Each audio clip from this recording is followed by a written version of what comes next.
Assalamualaikum warahmatullahi wabarakatuh. Perkenalkan, kami dari kelompok 18 akan mempresentasikan hasil dari diskusi kami mengenai uji korelasi, uji regresi, uji beda, dan ANOVA yang beranggotakan saya Muhammad Azhar Gipari, saya sendiri Wida Ristika Ratu, saya Tania Syafira, saya Fauzi Fauzi, sama yang nggak bisa hadir ntar dicantumin namanya di bawah ini.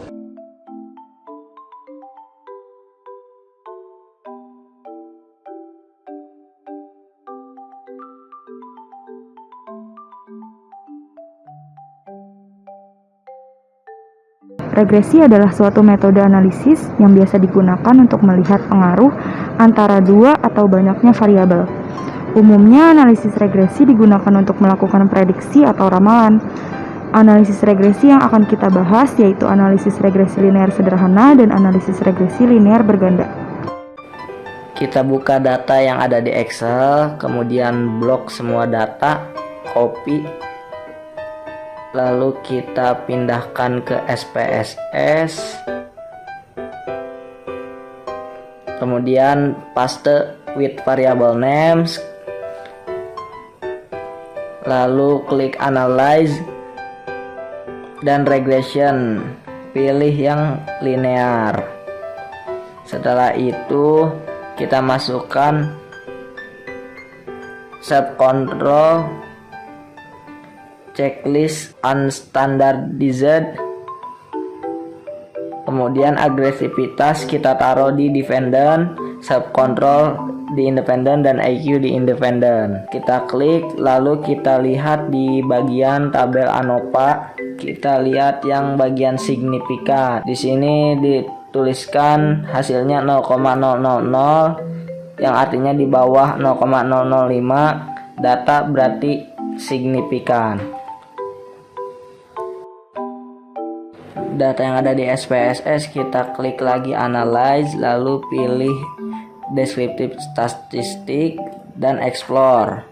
Kemudian di dependent list kita masukkan unstandardized dan pilih plots, kemudian checklist histogram normality plots, kemudian paste, lalu klik OK. Kita lihat di tabel yang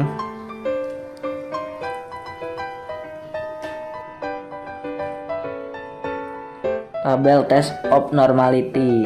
Kita lihat signifikannya, hasilnya 0,002 di bawah 0,005. Lalu data yang sudah tampil sebelumnya kita pilih comport variable. Target variabelnya kita beri nama ABS underscore res, huruf besar semua. Dan di numeric expressionnya kita beri nama juga ABS kurung buka res underscore 1 kurung tutup. Lalu kita klik yang oke. Setelah itu datanya akan tampil di SPSS-nya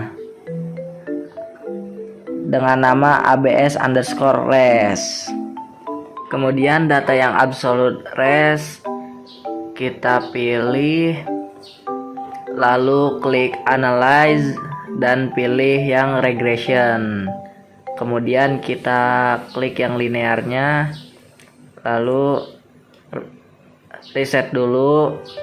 Kemudian masukkan yang absolute res di dependent dan subcontrol dan IQ di independent. Lalu klik OK. Setelah itu kita lihat di tabel ANOVA. Nah, tabel ANOVA ini menunjukkan signifikannya di atas 0,005, yang artinya ada pengaruh terhadap nilai agresivitas. Kemudian yang data yang sudah ada ABS resnya kita blok lagi, kita pilih analyze, klik regression dan linear, lalu reset dulu. Kita masukkan agresivitas ke dependent, subcontrol dan IQ di independent. Lalu kita klik yang statistik, kita checklist bagian deskriptif, part and partial, dan collinearity. Lalu klik continue.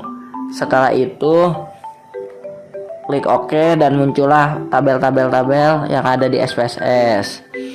Kita lihat model summary-nya. Di situ di R terdapat angka 0,513 yang mana kalau dipersenkan akan menjadi 52% kalau dibulatkan. Lalu kita melihat di tabel koefisien. ANOVA dulu. Di ANOVA kita melihat bagian signifikannya, angkanya kurang dari 0,05 yang mana datanya signifikan. Lalu di koefisien kita lihat yang beta dan juga zero order. Nanti beta dan zero order ini akan dikalikan lalu dikali 100%. Setelah itu kita copy tabel koefisiennya ke Microsoft Excel.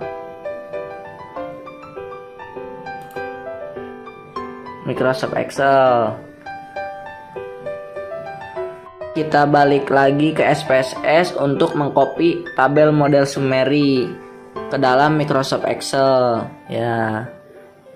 Kemudian di Microsoft Excel kita cari untuk mengkalikan beta dan zero order.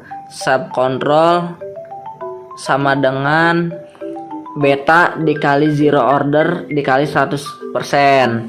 Jadi 0,0060 dikali 0,207 dikali 100% yang hasilnya 1%. Dan IQ juga sama rumusnya. Kita rumuskan sama dengan beta dikali zero order dikali 100%. 0,492 dikali 0,510 yang mana bila dipersenkan menjadi 25%. Korelasi merupakan salah satu teknik analisis dalam statistik yang digunakan untuk mencari hubungan antara dua variabel yang bersifat kuantitatif. Hubungan dua variabel tersebut dapat terjadi karena adanya hubungan sebab akibat, atau dapat pula terjadi karena kebetulan saja. Kita bisa menentukan seberapa kuat hubungan antara variabel yang belum diketahui sebelumnya.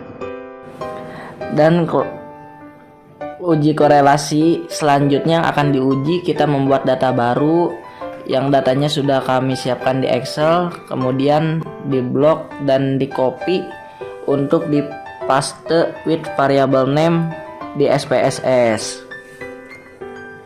Setelah datanya muncul di SPSS, kita klik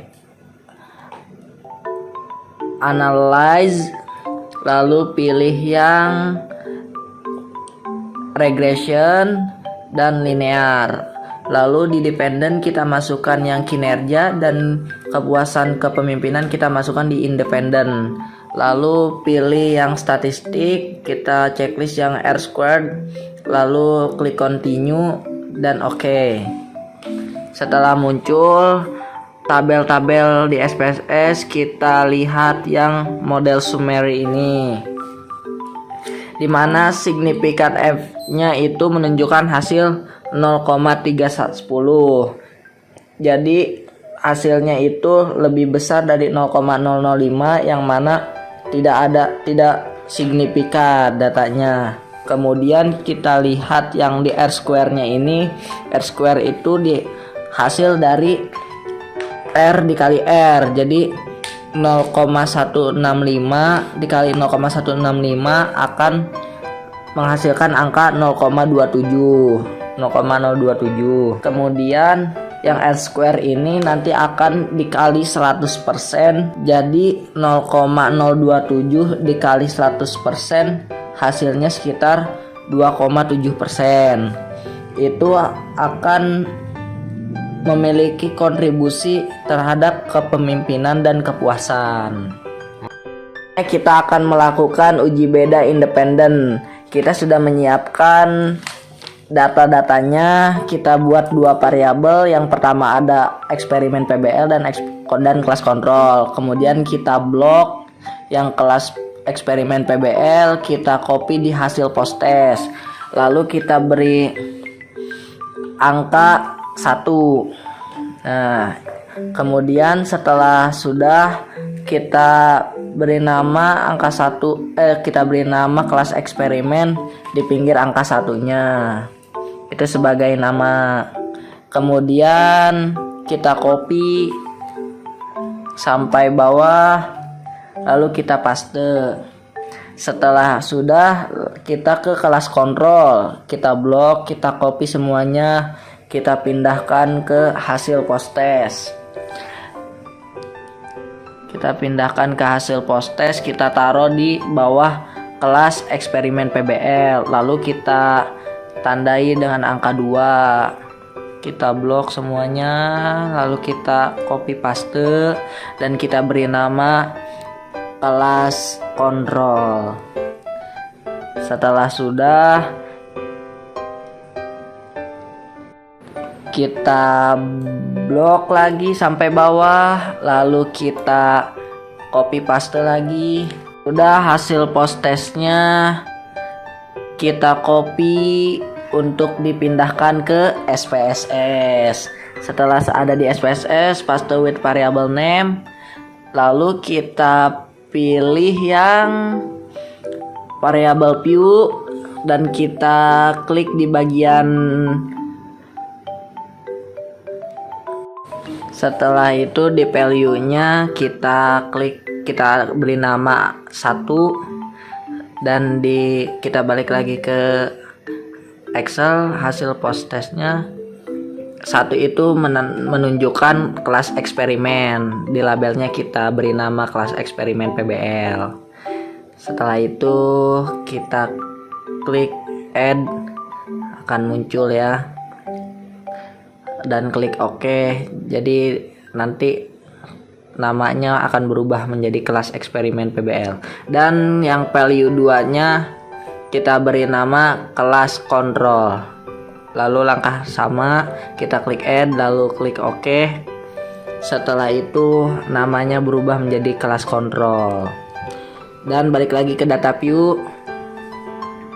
Setelah itu kita lihat di analyze dan kita klik yang di bagian conformance, kita pilih yang independent. Setelah itu di test variabelnya kita masukkan hasil post dan di grouping variabelnya kita masukkan kelas.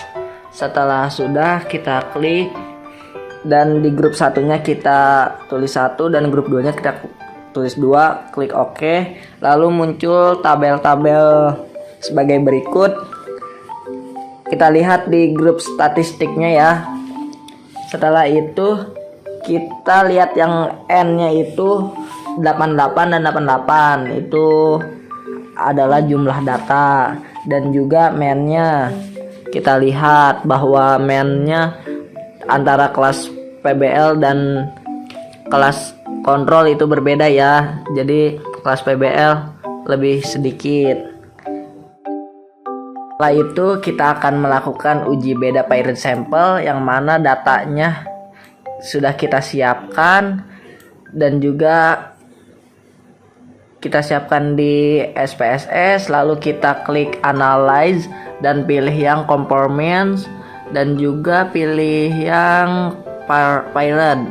Setelah itu muncul paired antara variabel 1 dan variabel 2. Lalu kita masukkan di variabel 1 pretest PBL, di sampingnya post PBL, dan di bawahnya pretest konvensional dan post test konvensional.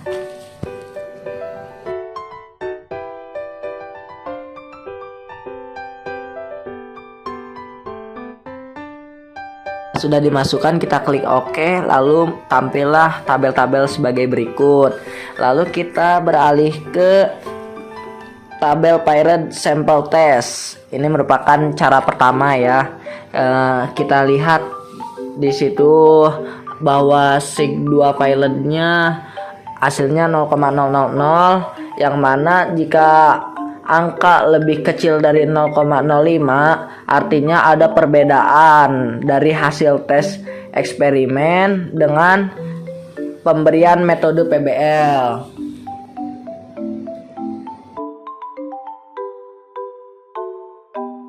Kita lihat yang di F-nya itu ada hasil 20 dan 20 itu hasilnya dari N kurang 1. Jadi N-nya 21 dikurang 1 hasilnya 20. Kita lihat di DF-nya. Setelah itu kita akan melakukan one way ANOVA. Kita sudah menyiapkan datanya di Excel. Setelah data siap, kita blok semua data, lalu kita copy paste di SPSS. Paste with variable name. Setelah muncul di SPSS, kita klik analyze, lalu kita pilih yang performance dan one way ANOVA. Setelah muncul, kita taruh ingatan di dependent list dan letak iklan di faktor. Setelah itu kita klik yang post hoc, lalu kita checklist yang save itu oke. Langsung kita klik continue.